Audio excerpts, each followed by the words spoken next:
referees, because a lot of times our volunteers come in, very few have RDL experience. Now we do have some that are returning that have been on an RDL team, so they kind of understand the protocols and the pace of the game.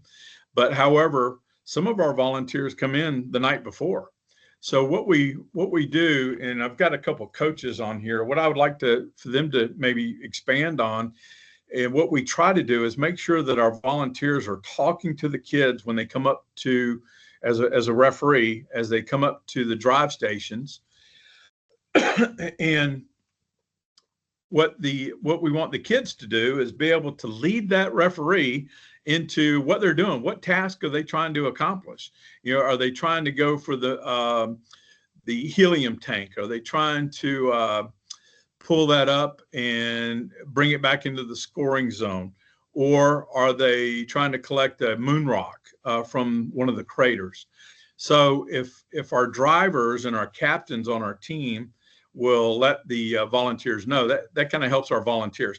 As a volunteer, as a referee, don't be afraid to ask, okay? Because a lot of times you're going to sit there with a clipboard and you're going to say, okay, what am I looking at? What am I trying to do here? And sometimes that might be a little bit confusing, right?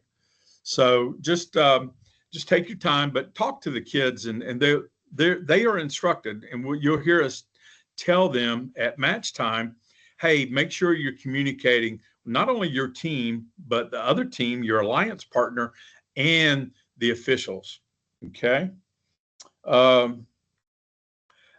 I think everyone here has a background screening, so we could talk a little bit more about our YPP program. But yes, we do require background screenings on everyone. If your school system or your employer offers that, then they'll just need to email me, and we'll have to get some kind of certification for that. And it could be something as simple as a school ID or a employer ID or verification of employment with HR. We do have, as I was stating, UVAY being one of our larger events. We want to encourage all of our other events, regional events, including our partners and pilots, like in Boston, Massachusetts, to come down to UVAY and see that operation. That's taken a while to get going. I think we're in year 3 or 4 of having that event there, and we've actually outgrown the small gymnasium that we used to be in. Now we're moving into the convocation center. I know Heather's on here. She's trying to get on here. I wish you could talk a little bit more about it. But the convocation center is this huge arena. And so we're going to be able to put both the RDL field and the RDL Jr field in there and still have a lot more space than it's a very large facility. So, and you'll probably see 500 kids there, and along with all the volunteers. So it's going to be that's probably one of our larger events. But if you can come and volunteer and help out, we would greatly appreciate it. And I think that you'll benefit from it. Judges, remember, now we got some key folks here for our regionals, both RDL and RDL Jr. So in our judges, we want to make sure that you're looking at the right rubrics for the current year. Reach out to Cindy Nicodam or myself, and we'll be able to help guide you into the right rubrics for what you're judging. All right. And let me say that judging is probably one of my favorite things to do. I just enjoy talking to the kids, but we also like showcasing this to our industry leaders. If you have some VIPs along the way that you really want them to see RDL, please invite them to come be a judge.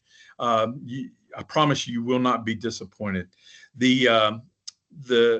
What the kids are able to articulate during their judging sessions is just pure gold. I mean, they're talking about their 2 or 3 months of their experiential learning with robots and drones, how they've learned to collaborate, how they learned to document in their engineering notebook, looks like that. And and that's, especially as an industry leader, a future employer, that's what these guys are looking for. If you have a sponsor that's helping to sponsor your event, you definitely probably want to look at the judging role to put them in. Now, I will make a comment, and not to be age discriminatory or anything like that, but judging It's probably a little bit easier on my knees. I've had 2 major knee surgeries. So being in the field as a field official and standing up all day, that I don't know if I could do that anymore. But judging is, walking around, getting some good exercise, talking to the kids, and then going back into the judges' room and having deliberation, looking at videos, looking at their team showcase videos, and deliberating, and then coming up with the final scoring. Also talking to, important part about judging is to talk with your fellow officials that are on the field, because although you might think this team looks just like gold, maybe talking to one of the lead officials, hey, how did this team perform in their team spirit? What was their ethics that day? Did you see them? Were they getting along? Were they helping others, or were they fighting, or whatever? So sometimes having that cross collaboration between, I see Cameron giggling down there because he probably saw some of it firsthand. He was on the field and he saw a lot of teams competing, and it's interesting in the heat of the moment, in the heat of battle, these kids are going at it and they're giving their heart to try to score those points. So it's anyway, we're excited that you guys, if you've never seen it before, you'll get to see it. Field officials will definitely have some one-on-one training for you, just making sure that you're making the right calls, because, and hey, we're going to be transparent about all of our calls on the field, right? If we goof it up, if a field official makes a mistake, we don't want them to be afraid to say, hey, I goofed it up. We want to make it right. We'll go back and do some score correction if we have to. But for the most part, we try to make sure that we get it right the first time so that we don't have to do a lot of duplicate work or a, he said, she said type thing. And we want to go with factual evidence, right? Did that team score? And so, and if you're a field official, then we want you to have that confidence and that authority and that backing. Your word's final. If that's what you said, then that's what we're going to go with. Okay. Safety. If you have someone that would like to be a safety officer, we conduct safety inspections the night before, the evening before major competition, or the day of. Now, let me get into that. There is a safety inspection sheet. Those are available online at robotdroneleague.com. And essentially, it comes down to this. If somebody walks in with a robot the size of a couch, that's not going to fly. If they walk in with a drone that has no prop guards on it, that's not going to fly. We want to make sure that these devices and these machines are very safe. And there's power restrictions too. So nothing over 12 volts, and I think it's limited to 20 amps. But just make sure you're taking a look. I think it's on page 22 of the challenge manual for RDL, and I have to punt to Cindy on what the restrictions are for junior. But if you just take a look at page 22, it gives you the breakdown of the robot and the drone and what those should look like. If you've attended our workshops, then you have nothing to fear, because all the robots and drones that you received through those workshops are all legal. All right, moving through. Man, I'm making fast time here. This will be good. We'll open it up for general questions and et cetera. Logistics and event staff. Again, I can't iterate enough about volunteering, but I think I've beat that up enough. I need your help for setup on Friday night. The setup, I think the longest it's ever taken us is about 5 hours. The shortest is about 3 hours. So we will have a truck driver coming in. They all plan to be there depending on when we have access into the gym. Some gyms, they have basketball practice to a certain time. Hey, we understand that. And we don't want to, we're grateful to be able to use your facilities. But again, we're trying to get in there as early as possible so we can get out early as possible. Plus, it gives our kids a chance to take a look at the field if they want to come in. I can speak for nationals when I talk about the scrimmage before the event on Saturday. We always hold a big pizza party, and what we try to do is be finished with the field, because we have access to the ETSU mini dome at 9 a.m. We're usually done by 1 o'clock to have that set up. That way, that allows teams to come in. They have to go through safety first. No sharp edges, power requirements, props on the drones, etc. And they have to pass safety in order to get on the field. This allows them to go and test out their machines. We might even do some soft scrimmages if we have more than a few teams there. Gives the teams a chance as well to set up their pits so that they come in. You can leave it overnight. We do have overnight security. Now, I can't attest to that to each individual regional. We have to go back to the regional host to affirm whether or not security is available. And I think it's best practice not to leave your laptops and stuff like that at your pits. Of course, lugging all that robot and drone equipment around can be kind of a little bit of a hindrance, but I'll let you decide what you think is best. Our truck driver should be getting in there no later than 3 p.m. If to unload the truck is really a pretty fast process, maybe 30 to 45 minutes. Kids, we will allow the high school students to help. We just want them to be super careful coming down off the ramps. Some of the equipment, the panels for the field are kind of bulky and just need to be careful. Watch your fingers. That kind of a safety is paramount, right? And then we'll set up the field. We'll start with electronics. The truck driver is also our setup guy. So he'll be directing how setup needs to go. So again, if you've got some volunteers for that, great. We will take them. It makes it for a little bit easier process to get it all set up. I'll hang out till the very last minute for RDL to make sure that we're good to go. And then we would like to be out of there by 7 p.m. Sometimes that happens, sometimes it doesn't. But again, some schools say, hey, you're out of here at 7 p.m. no matter what. So that just means we finish what we can at 7 p.m. and then we start again early in the morning. We like to be there. Personally, I like to be there around 7 a.m. For our volunteers, we like to bring those guys in around 8 a.m., 8 to 8:30, give them some coffee and some donuts and some marching orders and a T-shirt if T-shirts are provided for the regionals, which that's not mandatory, but if you want, I can give you information on that. We will have T-shirts at nationals for all our volunteers.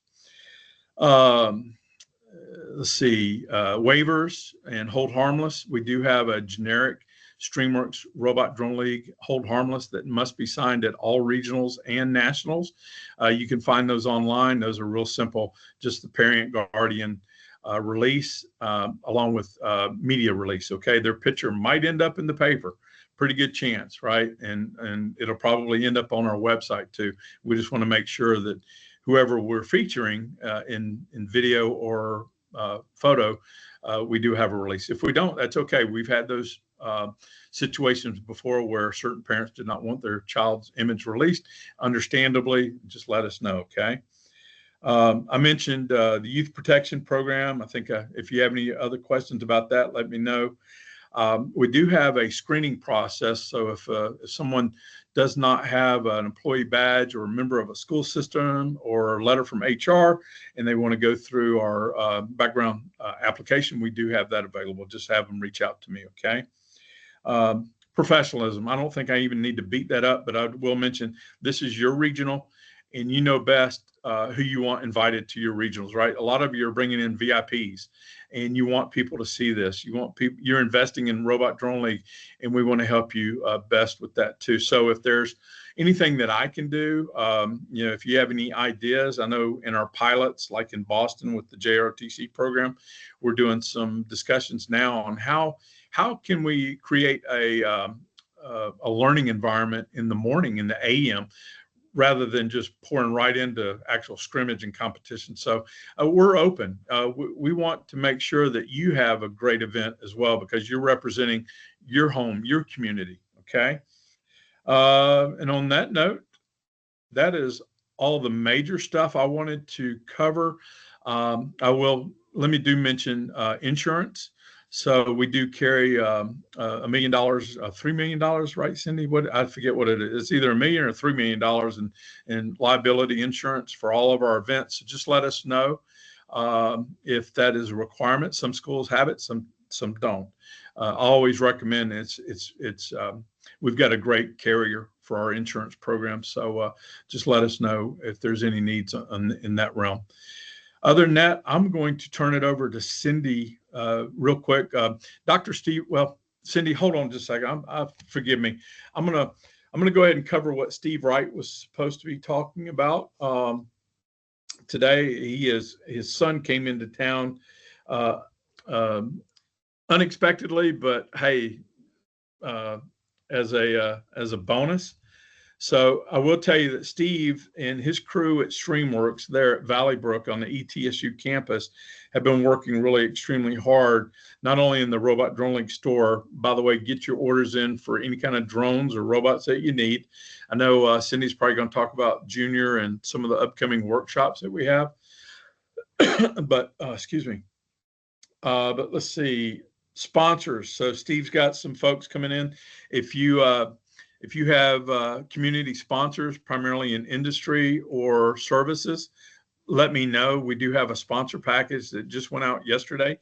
We'd be more than happy to talk to them and thank you very much, because our sponsorship dollars really help keep us going. We appreciate that. Also, I'll share with you that Steve has invented, if you know Steve Wright, he's an inventor. A lot of our automation at Robot Drone League in our fields is because he's got this new LiDAR-based time of flight sensors for drone detections nearing the ping pong ball. So the emergency supplies coming from the Lunar Gateway spacecraft is actually coming from a LiDAR-based flight sensor. So it's pretty cool. And if that's something that you're interested in too, I know several of our partners are wanting to get scrimmage fields and practice elements.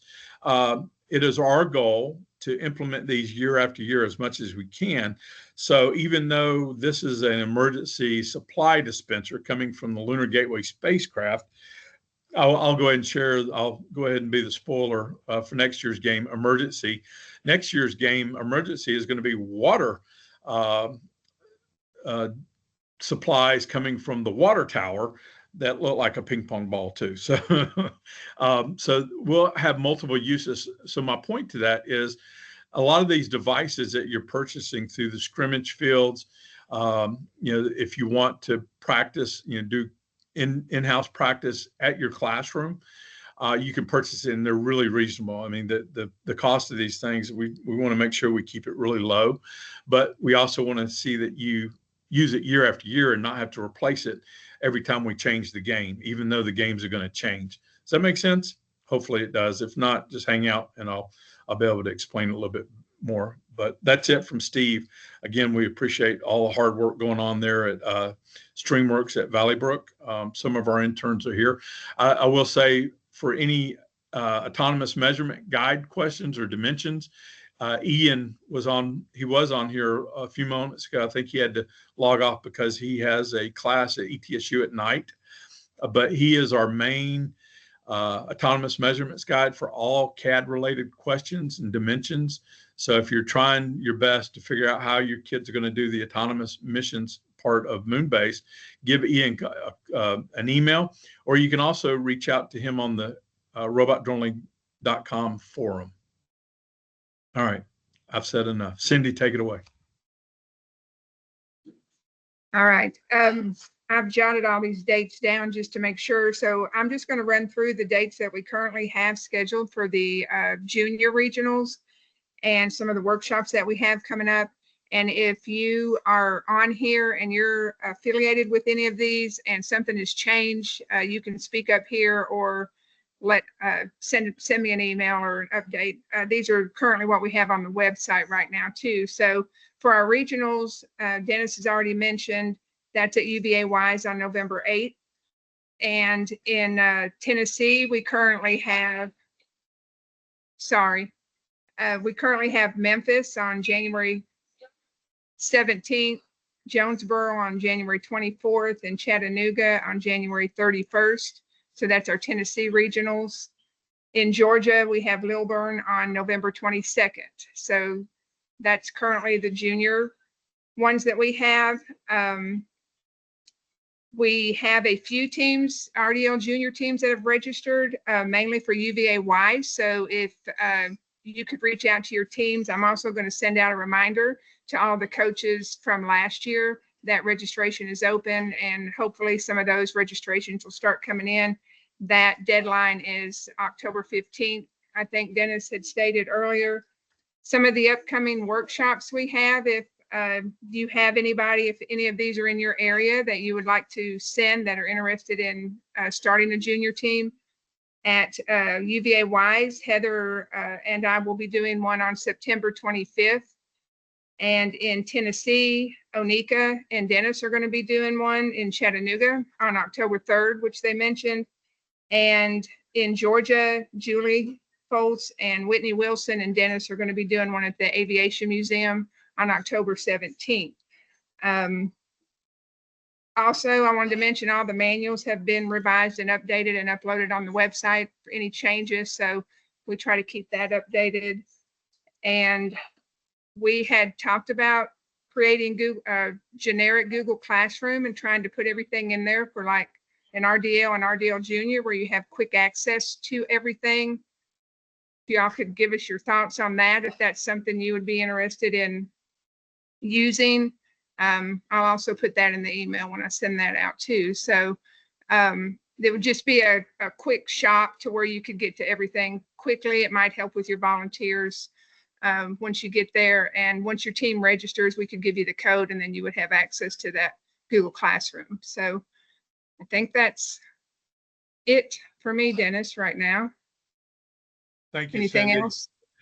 Yeah, you did that so eloquently and so fast, and it would have taken me 40 minutes to say everything you just said.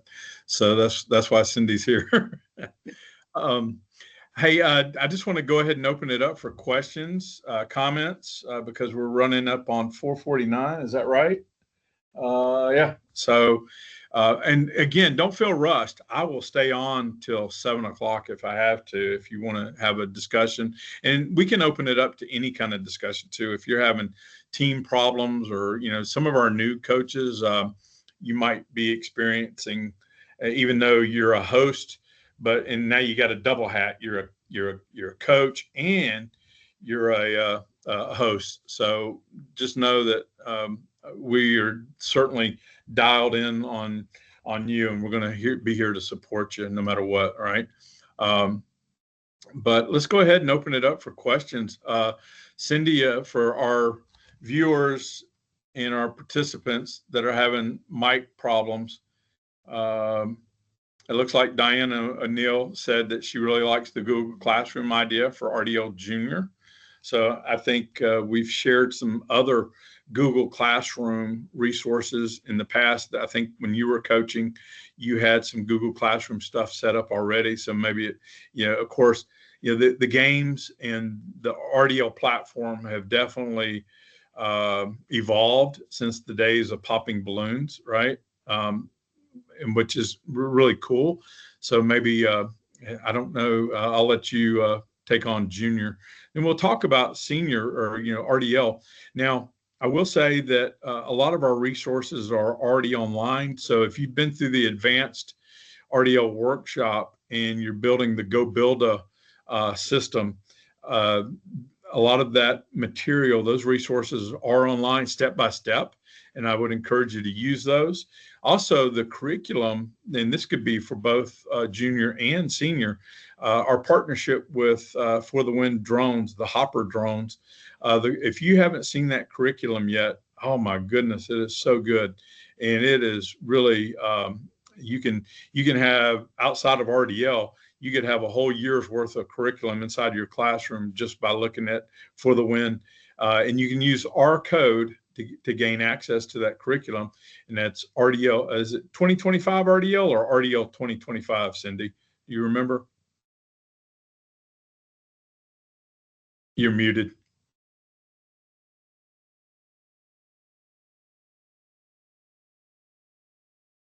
Yeah. Okay. Sorry, I was answering a question on the chat. You're fine.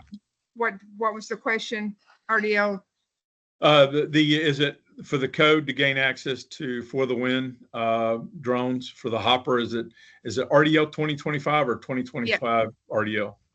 It was RDL 2025. I'm pretty sure. Okay. Yeah. Okay. Yeah. Yeah. the setup, I think Whitney asked, did you already answer that? That's what I was typing, but you can go Okay. ahead. Okay. Hey, there's no setup. We don't set up fields for workshops. What we'll do is we'll bring in different game elements and obstacles like cones, just to give the teachers and the educators a chance to play, and just to be able to, hey, this is how the robot or the drone works in autonomous, and then also with the hands. It's a PlayStation 2 controller, essentially, and or a phone if you're doing the app, and just learning how to control the robot, and then also doing some basic programming, maybe some color cards to do some color recognition, that kind of thing. But no, we do not set up the full field.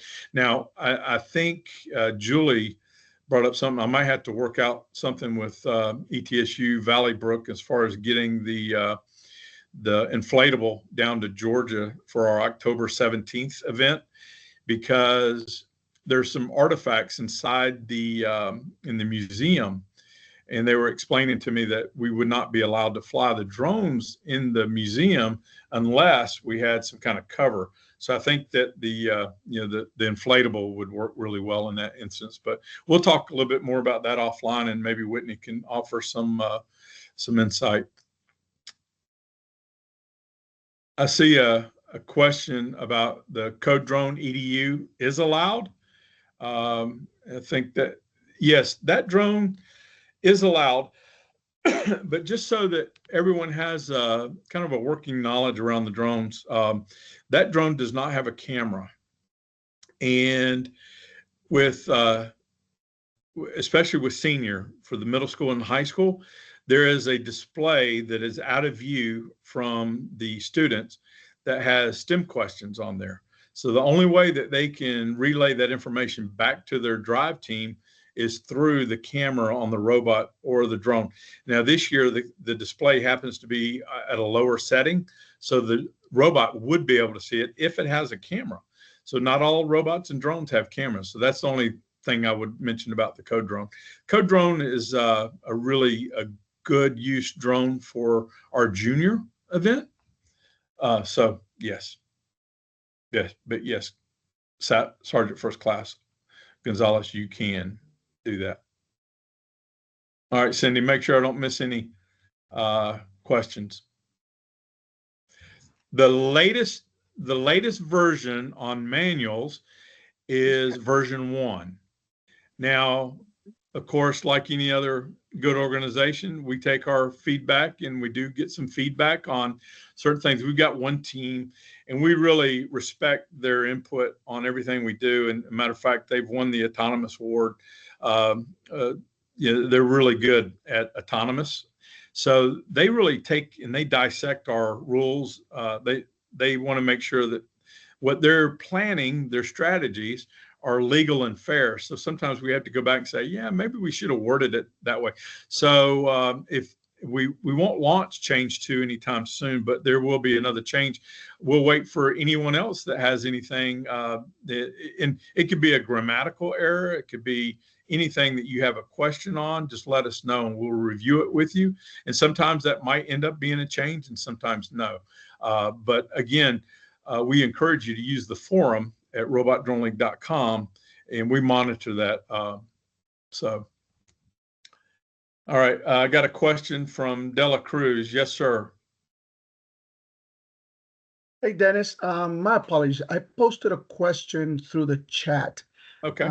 Regarding the regional event. And so I don't know if you guys were able to see it. Otherwise, I'll just go ahead and read it. Go ahead and read it, because I'm looking. Okay. And so what is the likelihood while conducting a regional event, live streaming this particular event, so the parents that are unable to attend or school administrators and other teachers are able to see the exposure of the STEM event? That's a great question. For regional events, we will allow you to live stream.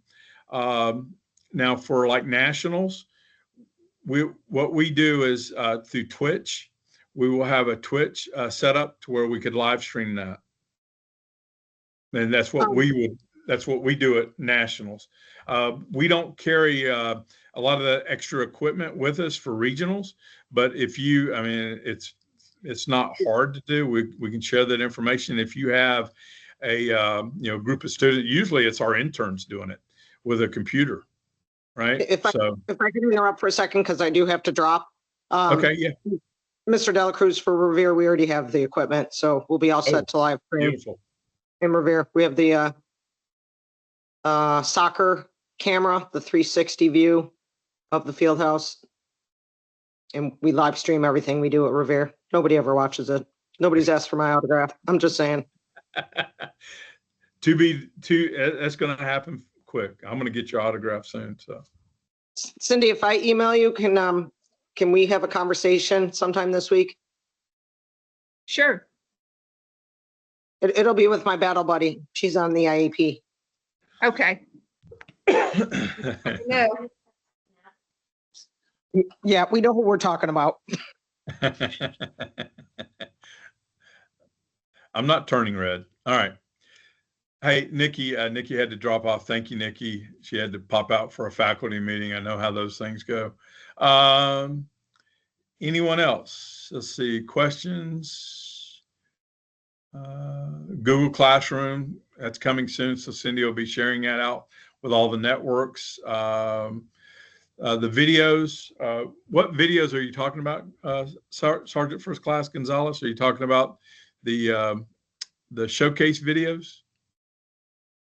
Yeah, I was talking about the Okay. these recordings, because I Yes. want to make sure that I can share these Okay. with my I'm students. going to bring those up real quick.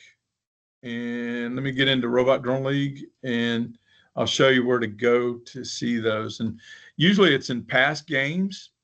So if you go into past games, and let me get in here and share my screen with you. Let's see. Dennis, I have to drop. I'm going to join after, if you're going to be on till 7, I'm going to call back in after my meeting. Okay. Yeah. Come on back. All right. Thank you. Yeah. You're welcome. Bye. All right. Hey, Sergeant First Class, do you see where it says past games 2024, 2025 Mineshaft? I'm looking at the screen right now. Let's see your past games. You see where it says 2024, 2025? Yeah, Mineshaft. Okay. Yeah, I see that. Okay, so over to the right, see where it says 2023, 2024 RDL Showcase? See that. You see that? Yeah. Okay, so it's that video alone. Hello, we are. Okay, I'm not even going to play it. It's an hour and 15 minutes long, right? So what that is that's a combination of all the team's videos that were compiled into one long video. So what you'll find in there is you'll find teams that some of the coaches did the narration, but we recommend that the kids do the narration, right? There is a rubric that goes along with those team showcase videos, 5 to 7 minutes long. There is a description in the challenge manual of what all should go in there, right? We want to hear not only how the kids overcame some of their challenges from an engineering perspective. How did they start their design? Did they start with CAD? Did they start with a pencil and a ruler and just problem solving through diagramming and engineering graphics? And then also let us hear about outreach. You know, what did they do in their community to promote STEM education? That's super important to us, is how this whole Robot Drone League is affecting, you know, their science scores and their interest in math. Is it having some kind of impact? Also, are they going into Miss Green's 2nd grade class and sharing their knowledge that they've learned about robots, and drones, and machines, right? And are they to have all those notes annotated in the engineer's notebook? Expected to have that in there? Yes. But let me just say, with the engineering notebook, what we're looking for is, I mean, when you open it up, all it is graph paper, right? Yeah. This is for the team. This is a working document, and something that, you know, when people walk in and they see stuff like this, let's see if right here. See the coffee stain from my mug? Yes. That's what I want to see on an engineering notebook. I want to see that these kids, I don't want it all pretty. I want it messy. I want them to show us where some trial and error took place, where they failed, but they learned from the mistake, right? That's what's cool. So I encourage, of course, we want to be neat about it. In engineering graphics and annotation, it's one line that goes through it. You don't want to erase everything. You want to capitalize on maybe stuff that you've already tried that didn't work, and then you don't want to erase the whole thing because maybe half of it worked. You just need to correct the other half, right? So, yeah. But yes, the engineering notebook is a big part of it. And again, when you're piling that 5 to 7 minute video together, when you're coupling it together, it's all encompassing, right? It's about the team. It's about the learning from day one to final, for the final product. Some teams get a little creative. You'll see some dancing and some singing in there and all this other stuff. And I would say just, that's fine. We want the teams, the kids to be creative, and we understand that, that maybe that's what they're comfortable and what they want to do. But I would not detract away from, the mission, making sure that it's theme specific. Like this year is about NASA and the Artemis project and going back to the moon and returning man to the moon. So how does all that play into the scientific world and STEM education? And what can we learn from that? And if we can somehow connect that over into their team showcase video, that's going to score more points, bigger points with the judging crew. Okay. So right now, like I think you said, if I'm not mistaken, that we can bring 5 students per team, right? And then, or is it 6? No, 6. Up to the 6. drive station. Up to the drive station. For competition, you could bring 500. That's we have teams that have 50 members on the team. However, for safety's sake, and this is for 6. Senior, 6 at the drive station. Yeah. Okay. And Because right now I yeah. have 7, and they, in a matter of just really like 3-4 days, I got 7 kids already like doing this, right? So just want to do this. Yeah, So I know I'm going to have a lot more, but eventually I'm just going to leave it at 6 then, and then we'll see what happens next year. Did you already get all our registrations for the Army? Is that all taken care of already? We are going through the process because, as you know, it's turned into we're not doing credit cards. So I'll leave it at that. Okay, I just wasn't sure if you got my registration or not, but okay, that sounds good. No, you're in there.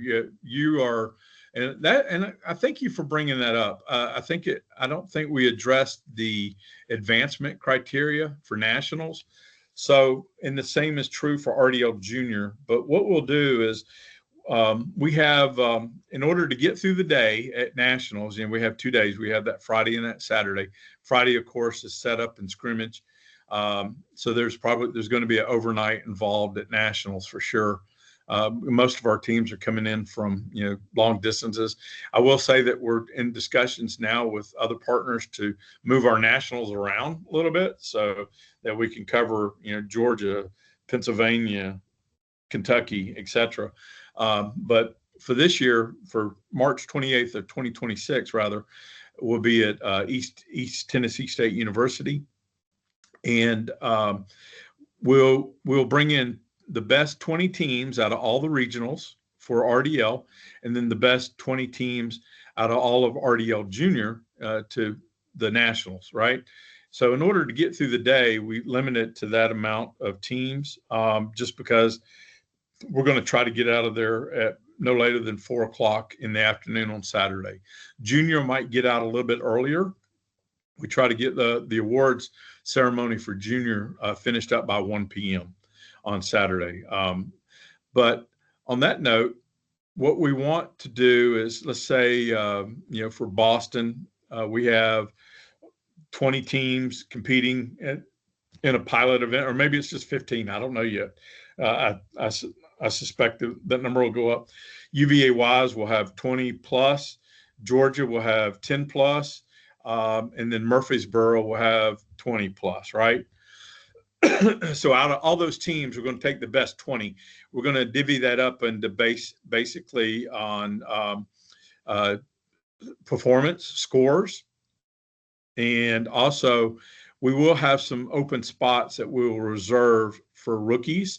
We want to make sure that some of our higher performing rookies get a couple spots out of those 20. So we'll divvy all that up, and we'll share more on that calculus and how we devise that program up and who gets invited. Now, we'll say that, sometimes a team does really well, but because, and you might find this, with all the different initiatives that you do, with cybersecurity, cyber patriots. I know JROTC is involved in a lot of different archeries and marksmanship, rifle. So there might be an instance where one team might not be able to go to national. So what we would do is we always have alternates, right, that we can offer those positions up. So just know that chances are, if your team really wants to go, they'll get the invite. All right, thank you. You're welcome. All right, let's see.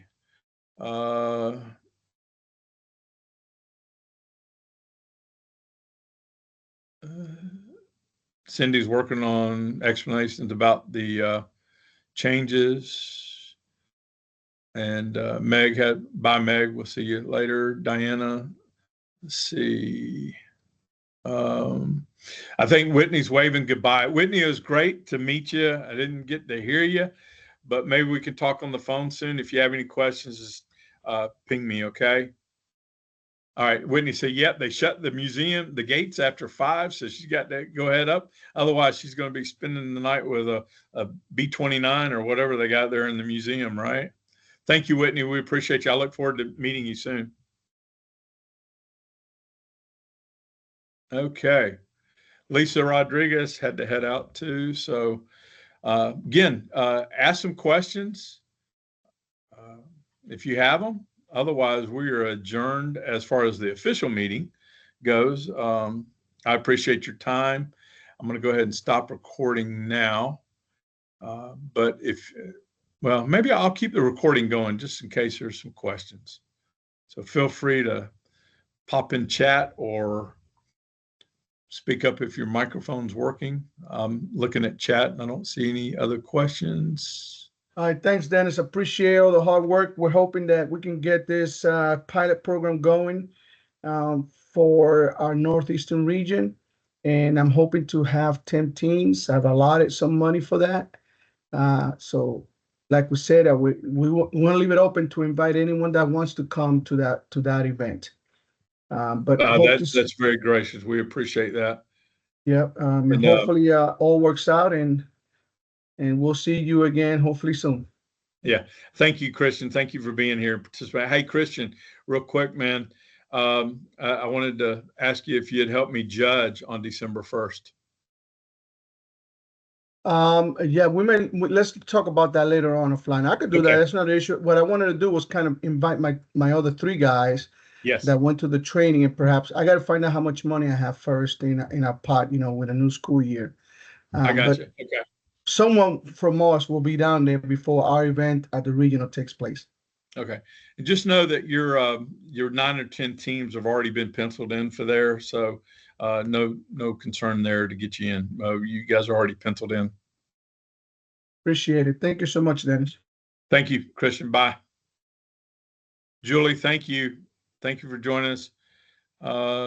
UVA Wise, you guys are the troopers. You're hanging in there. You guys have any questions?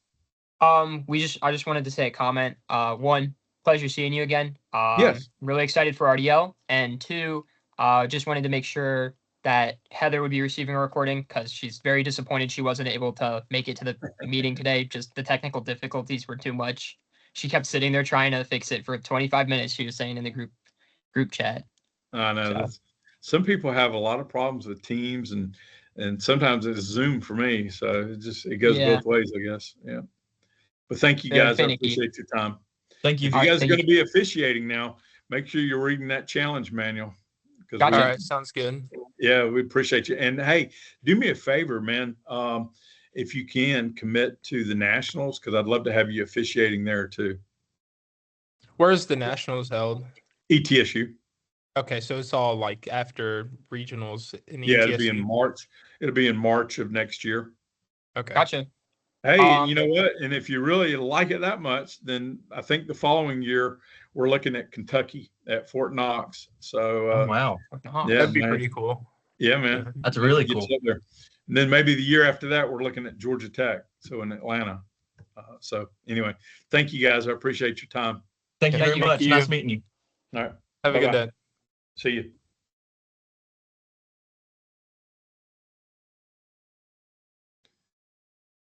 All right, Mr. Gonzalez, you doing all right, man?